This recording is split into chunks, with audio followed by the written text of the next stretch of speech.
With everything taking place in the United States and the LA riots, we have seen a number of Donald Trump supporters try and come out in support of him and try and defend the fact that he sent in the National Guard as well as certain parts of the military. In this video, we're going to see a Republican congressman come on UK television and try and defend it to Donald Trump. But we're going to see him visibly fall apart multiple times when pressed by Victoria Derbyshire. As usual, let's watch the video in full, and I'm going to give you guys my thoughts towards the end. Let's talk live to Republican Congressman Mark Alford, who is a vocal supporter of Donald Trump in the House. Congressman, thank you very much for speaking to our audience here in the UK and around the world. As I understand it, there are about 4 million people in Los Angeles City. There are about 500 to 800 protesters. You've got hundreds of Marines now being mobilised. How is that proportionate? Well, it's proportionate to the level of chaos that the mayor, Karen Bass, and the governor, Gavin Newsom, have promulgated on the people there of Los Angeles and the state of California. It got out of control because of them. We are perfectly fine with peaceful protests, but this devolved rather rapidly. At first, the city refused to do anything about it. The police department stood down. That is why the National Guard was brought in to protect property, to protect lives. And now the President of the United States is bringing in several hundred Marines, not to make arrests, not to deal with law enforcement, but to shore up the National Guard so that they can do their job now in coordination with the city that has finally taken action to arrest the thugs, the insurrectionists. And so can I just clarify, will the Marines be allowed to shoot at protesters? I highly doubt that. That is not in their purview. That is not in their orders from the President of the United States. Only under the Insurrection Act of our Constitution can Marines or any other law enforcement, that would be a violation of the Posse Comitatus, they cannot act as law enforcement officers on U.S. soil. That is not in their purview. Okay. We've just shown our audience here in the UK and around the world the live pictures from downtown Los Angeles, and there are hundreds of people there. They are protesting peacefully. The atmosphere seems relatively jovial. Why do you need Marines? Well, I haven't seen the video to which you were referring of a jovial nature. Yesterday I was watching live for several hours. It was anything but that. But I'm talking about these today. Anarchists, these people Marines, throwing things at police, throwing bricks, throwing concrete, throwing rocks, dropping heavy equipment onto cars, setting cars on fire. That is not jovial. That is insurrection. Forgive me, Mr. Alford. I'm not suggesting that is jovial.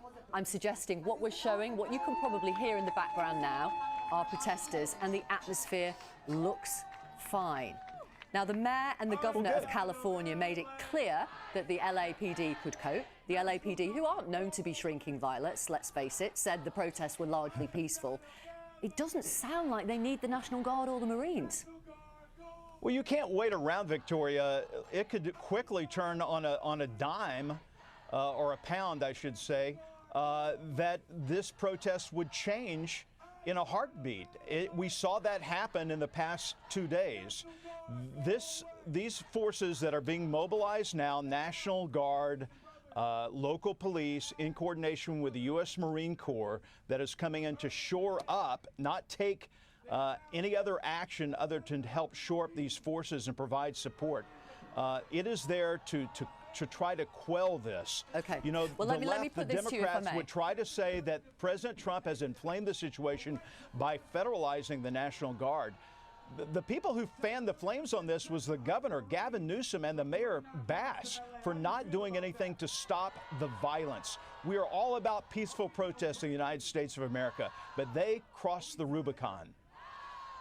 The widespread protests following the death of George Floyd back in 2020, when President Trump was in power the first time around, were far, far worse. And Donald Trump did not send the National Guard in then. That is why people are asking now, does he want this battle? Is this just an excuse? This is not about a battle. This is about the 77 million Americans who voted a mandate to restore law and order in the United States of America, to restore our economic system, to restore security to our border. These all come together now in the orders of the President of the United States, the Homeland Security Secretary, ICE, enforcement of our immigration system. We have got to make sure that we have a future in this country, and that is going to require securing our border, securing our economy, securing our streets, and returning law and order. It's very simple. Sure, and I'm not President asking. Trump does not want a civil war. He wants justice, and he wants peace in America. I'm actually not asking about the ICE raids. I'm asking you really about the First Amendment of the US Constitution, which guarantees, as you know, the right to assembly, freedom of speech, and the press. Right. But is it just when President Trump agrees with it then? Not at all. We all believe in the First Amendment. I am a former journalist here in the United States of America. I made my career off the First Amendment. President Trump believes in the First Amendment. His administration believes in the First Amendment. But these scallywags have crossed the line. They are insurrectionists. They are funded in parts by outside organizations who are dropping off loads of bricks and concrete blocks and rocks to not just peacefully protest and not have a jovial time, but to disrupt, to harm, and to try to get their way through violence. It will not be tolerated. Okay, we saw insurrectionists on January the 6th, didn't we? When, of course, President Trump, again, did not call in the National Guard or the Marines. I want to ask you one more question.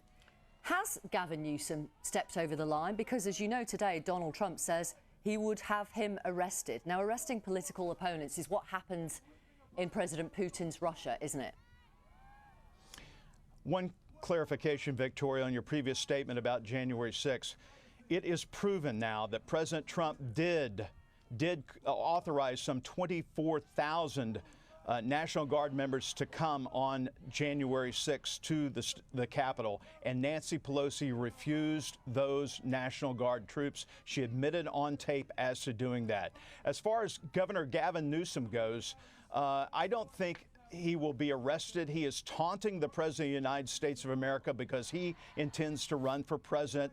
This is what's called earned media in America. You get free airtime, you get to spout off, you get to create an adversary and hopefully win the Democrat nomination. That is all that is about, because he has lost face because how poorly he has run the state of California low these many years. Mark Halford, thank you very much for talking to our audience. We appreciate your time this evening. Thank you. Now, one of the things that it is that I love, I need to stop saying that. I need to stop saying I love it, because I actually don't love it. But it's just so consistent with Republicans, is the typical talking points, the typical rubbish that it is that they spout. You know, the American people, they voted in Donald Trump to enact blah, blah, blah, all that nonsense. Let's just have it right. Victoria Derbyshire asked some really, really good questions.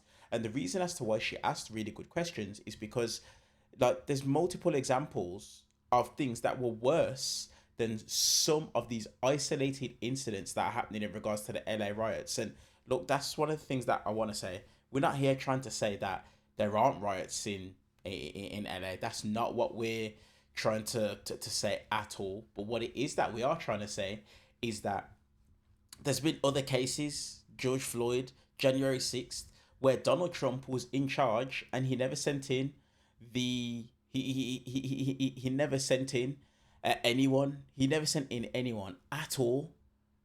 So why this time? Could it be a distraction because of the fact that him and Elon Musk had fallen out? I know, some tweets went up of them two, reconciling, and the lovebirds are back together or whatever BS that may be. But he never sent in the National Guard then. So why is it that he's doing that now? To me, it just looks like it's probably a distraction. But Donald Trump is looking for an opportunity to go after, Gavin Newsom.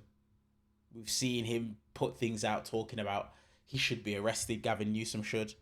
But it's funny because, once again, Donald Trump was someone who was crying about Joe Biden going after political opponents. So he called it. But the reality is Donald Trump is a very, very big hypocrite. As usual, I want to hear your guys' thoughts in the comment section down below. Let me know what it is that you guys think. While you're down there, do me a favor, hit that subscribe button. And also while you're there, turn on the bell notification so that you can get notified every single time we upload a brand new video. And last but not least, hit that thumbs up purely for the YouTube algorithm. Let's get this video in front of as many people as we possibly can. I appreciate you guys, and I will see you guys in the next one.